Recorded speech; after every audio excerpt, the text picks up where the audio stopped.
Subscribe our channel. Stay till the end of the stories for more twist and turn.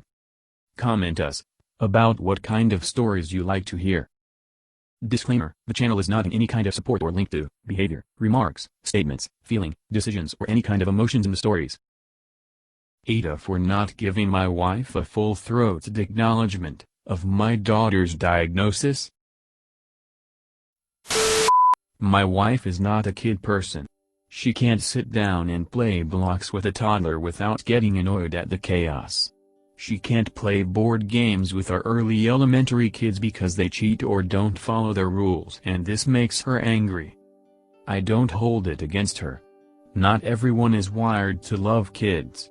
The problem here is her self-concept. She really wants to be a great mother. She works very hard at it. Our youngest daughter is extra-spirited. Lots of energy. Quick to get loud and fight back in conflicts. She and my wife have a lot of conflict. My wife took her to a psychologist for therapy.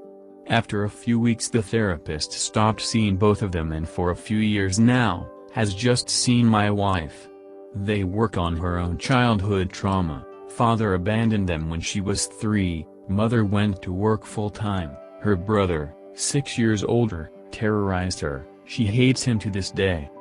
Somewhere along the line, my daughter got a diagnosis of reactive attachment disorder. As the only adult on the planet who has seen my daughter and my wife interact day to day, I believe 100% that my daughter is not enough of an outlier to warrant any sort of disorder label. She's a normal, smart, sensitive, high-energy kid.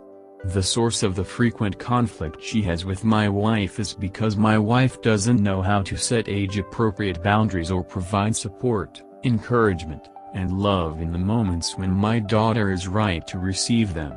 Again, I don't blame my wife. She didn't get much of that as a kid, so she doesn't know how to do it. Not her fault. I do all of that with our daughter and we get along great. The other day, my wife and I got into an argument. It got deep and ugly and something she said made me feel judged and pointedly accused of being a shitty partner. I shot back, "Do you ever wonder why it's you who seems to have trouble having an intimate relationship with both me and Dora's name?" This, of course, hit deep. We talked through things the next day, understood each other's perspective, and apologized. At the end of that, she said one more thing about my parenting dig. "Do you realize that she has reactive attachment disorder? You can't blame me for that. We have a child with reactive attachment disorder. And an unspecified threat/warning. If you think it's all my fault, then we've got a problem." I was a bit frozen on how to respond. I didn't say yes, I know she does. I'm sorry. I couldn't because I don't believe it. In the past, I've tried. Hey, come on, not everyone's a kid person. And no one is a great parent at every age of their child. I'm a baby person. You'll probably be awesome when the kids are teens. But she's stubborn and doesn't buy it. AITA for not just going along and humoring her with the diagnosis. ESH. What you said to her was cruel. But that therapist is a quack. Reactive attachment disorder is incredibly rare and pretty much only happens when children are severely abused and neglected. It doesn't happen because a mom doesn't love playing with blocks. Unless you're leaving out big details, your kid does not have RAD. Maybe OP has the term wrong. The daughter could have issues with attachment based on her mother having difficulty showing love and affection.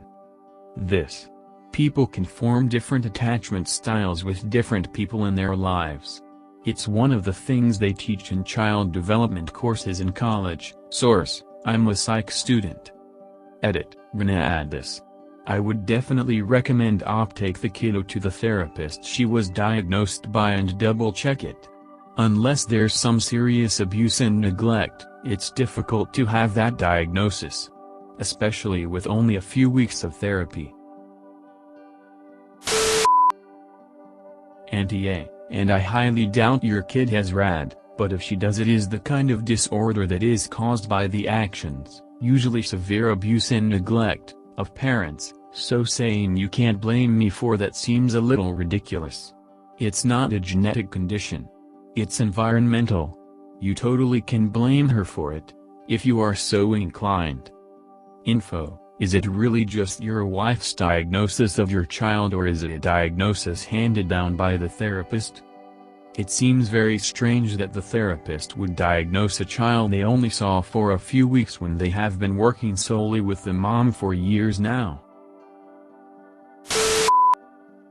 My biological sister has RAD.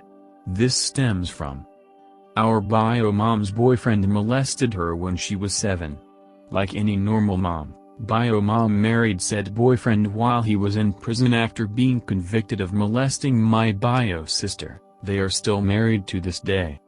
She got placed with our bio dad, who was an abusive drunk and beat her until CPS took her out and placed her with foster care, where she jumped from home to home until she was 17. It is ultra rare for a child coming from a loving two-parent household will have RAD.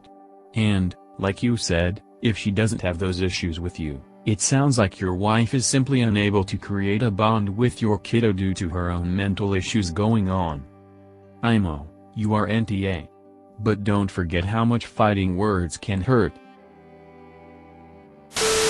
NTA for your actual question: if you were wrong to not just play along. I had to look into what reactive attachment disorder actually is.